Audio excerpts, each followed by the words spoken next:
இங்க வா.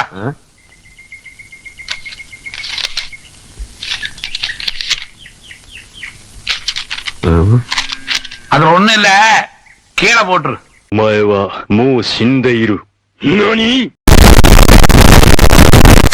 வணக்கம் லேடிஸ் அண்ட் ஜென்டில்மேன். இங்கே என்னையா நடக்குது? இதான் நடக்குற. எங்கே பார்த்தாலும் தாத்தா தாத்தா தாத்தா. ஸோ இந்த வாரம் ஃபுல்லாகவே தாத்தா வாரமாக போய்கிட்டு இருக்கனால அனிமேல இருக்க பேடாஸான தாத்தாஸை பற்றி தான் இந்த வீடியோவில் நம்ம பார்க்க போகிறோம். ஸோ இது ஒன்றும் ரேங்கிங் கிடையாது, இது என்னோட பர்சனல் ஃபேவரட்டுக்கு ஏற்ற மாதிரி லிஸ்ட் பண்ணியிருக்கேன். ஸோ இந்த லிஸ்ட்டில் ஃபஸ்ட்டாக நம்ம பார்க்க போகிறது யாருன்னா Shigekuni Yamamoto from Bleach, the captain of the Gotei 13 and strongest shinigami. Soul சொசைட்டிலேயே எல்லாருமே ரொம்ப ரெஸ்பெக்ட் பண்ணுற ரொம்ப ஒரு ஸ்ட்ராங்கான ஒரு ஃபார்மடபிள் லீடர் தான் யாமாமோட்டோ. தலைவனோட பவர்ஸை பற்றி சொல்லணும்னா லிட்டரலி யாமாமோட்டோஸ் பாங்காய் ஜாங்க்பன் ஆஃப் டாச்சியை சென்டர் ஆஃப் தி சன்னு சொல்லுவாங்க.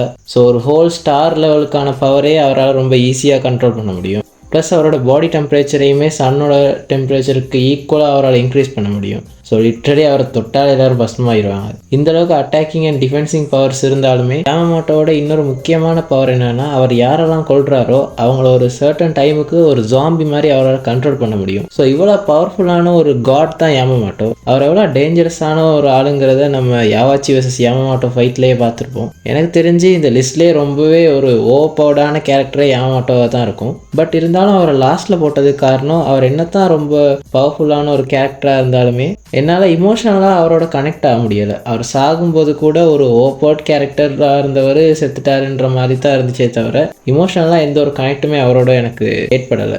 ஸோ அதனால தான் அவரை லாஸ்ட்டில் போட்டிருக்கேன். ஸோ அவரை ஃபாலோ பண்ணி நெக்ஸ்ட் நம்ம பார்க்க போகிறது Edward Newgate from One Piece, also known as Whitebeard, one of the 4 emperors of the sea and the captain of the Whitebeard pirates and the strongest man in One Piece. இப்படி சொல்லிக்கிட்டே போகலாம். எந்த அளவு ஸ்ட்ராங்னா அந்த மனுஷன் அவரோட லாஸ்ட் ஸ்டேஜ் ஆஃப் கேன்சலில் இருக்கும்போது கூட மரீன் ஃபோல்ட் வாரில் அவர் தடுக்கிறதுக்காக ஒரு fleet admiral, 3 admirals, 7 warlords and 1 lakh plus elite soldiers, அவங்க அத்தனை பேருமே அந்த ஒரு மனுஷரை தடுக்கிறதுக்காக சவுண்ட் பண்ணியிருப்பாங்க. ஈவன் அவரோட 17+ ஏஜில் கூட எல்லாருமே பார்த்து நடுங்கிற ஒரு கேரக்டராக இருந்திருப்பாரு. அவ்வளோ ஒரு பவர்ஃபுல்லான ஒரு கேரக்டராக இருந்திருப்பாரு. ஸோ அவரோட பவர்ஸை பற்றி சொல்லணும்னா he possessed the most dangerous devil fruit in One Piece that called Guraguronomi. So Sengoku சொன்ன மாதிரி அந்த டெவில் ஃபுட்டோட பவர்ஸை யூஸ் பண்ணி அவரால் லிட்டரலி இந்த வேர்ல்டே டிஸ்ட்ராய் பண்ண முடியும். அந்தளவு டிஸ்ட்ராக்டிவ் பவர் அவர்கிட்ட இருக்குது. And master of all 3 form of Haki, even pirate கிங்கோட ஃபேஸ் டு ஃபேஸ் போகிற அளவுக்கு ரொம்ப ஒரு ஸ்ட்ராங்கான கேரக்டர் தான் ஒயிட் பியர்ட். இந்த பிஎஸ் படம் பார்த்தவங்களுக்கு தெரியும், அதில் பழுமாம்ஸ்னு ஒரு கேரக்டர் வந்திருப்பாரு. அவரோட இன்ட்ரடக்ஷனே ரொம்பவே ஒரு இன்ட்ரெஸ்டிங்காக இருக்கும். போரில் 64 விழுப்பெண்களை பெற்ற வீரன்றாக இன்ட்ரடக்ஷன் கொடுத்துருப்பாங்க. அந்த மாதிரி மரீன் ஃபோல்ட் வாரில் Whitebeard 267 sword wounds, 152 gun shots, 46 wounds from cannon balls, plus அவரோட செஸ்ட்டில் 2 மேசிவான ஹோல்ஸ்.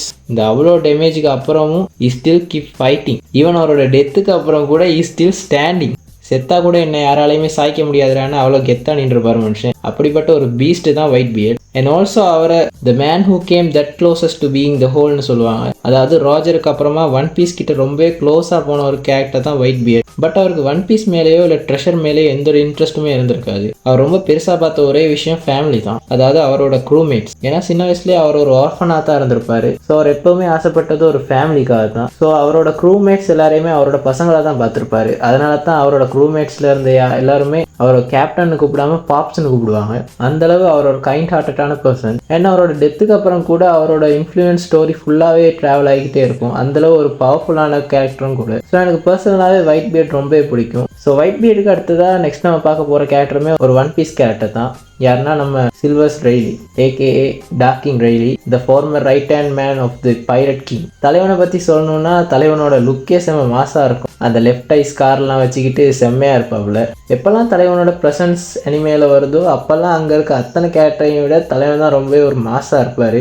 அதில் ஒரு பவர்ஃபுல்லான கேரக்டர் தான் டார்க் கிங். தலைவனோட பவர்ஸை பற்றி சொல்லணும்னா he is a skilled swordsman and master of all 3 form of hockey, especially in conqueror's hockey. தலைவன் அதை எந்த அளவு கண்ட்ரோலில் வச்சுருப்பான்னா அவரால் ஸ்பெசிஃபிக்காக ஒரு டார்கெட்டை ஃபிக்ஸ் பண்ணி ஹாக்கியை லான்ச் பண்ண முடியும். சபோடி ஆட்சி பிறகுல அவரோட என்ட்ரி அப்பவே அதை காட்டியிருப்பாங்க, செம்மையாக இருக்கும் அந்த சீனு. அண்ட் அந்த ஆர்க்லேயே கிசார் vs ரெய்லின்ற ஒரு ஃபைட்டுமே காட்டியிருப்பாங்க.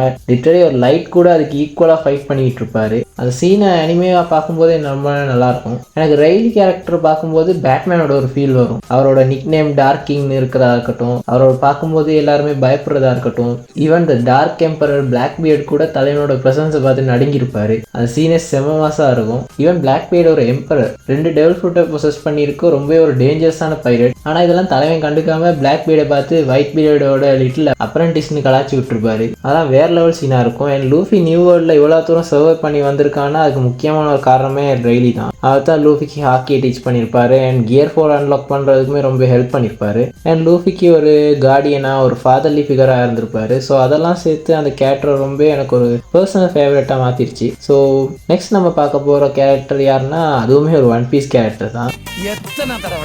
அது யாருன்னா நம்ம கார்ப் தாத்தா, Monkey D Garp, the hero of the marine, Garp the fist, இப்படி எப்படி வேணா சொல்லலாம். One of the strongest marine in One Piece. But ஸ்டார்டிங்கில் நம்மளுக்கு அவரை காட்டும்போது ஒரு ஃபன்னான ஒரு ஓல்டர் வெர்ஷன் ஆஃப் லூஃபின்ற மாதிரி தான் காட்டியிருப்பாங்க. அவருமே கொஞ்சம் கூஃபியாக தான் இருப்பார். பட் எல்லாருமே அவரை பார்த்து ரொம்ப பயப்படுவாங்க. மரீன்ஸ் எல்லாருமே அவரை ரொம்ப ரெஸ்பெக்ட் பண்ணுவாங்க.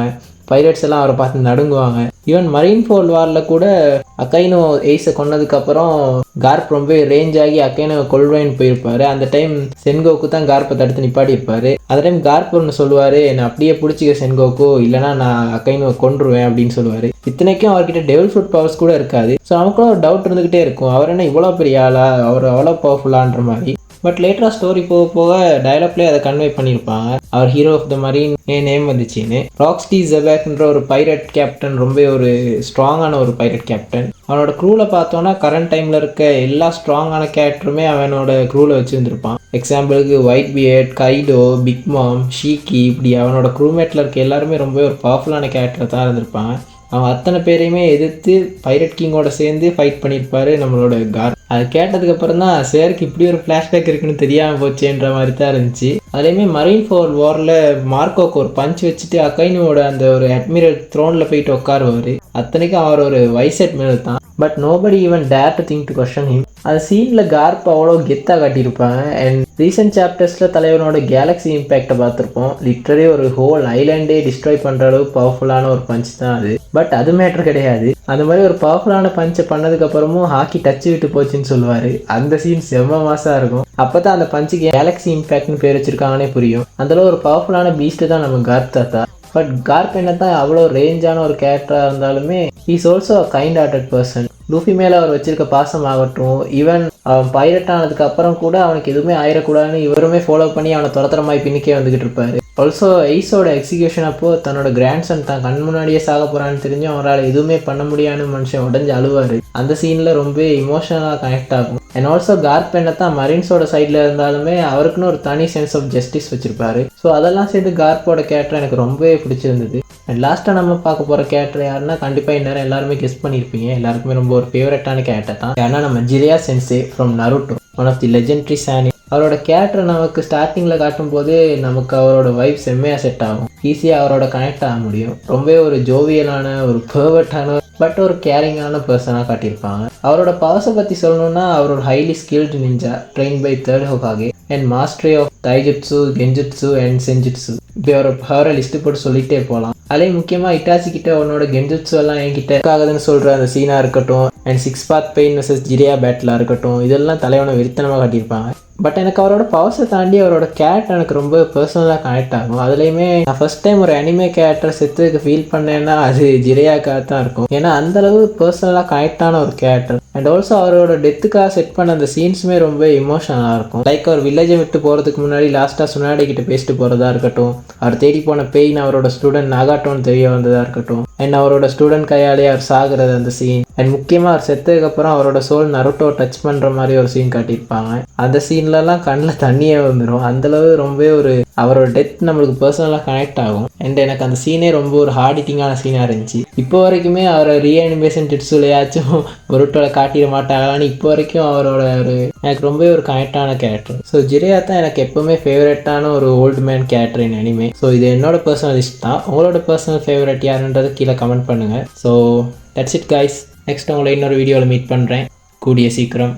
until then peace.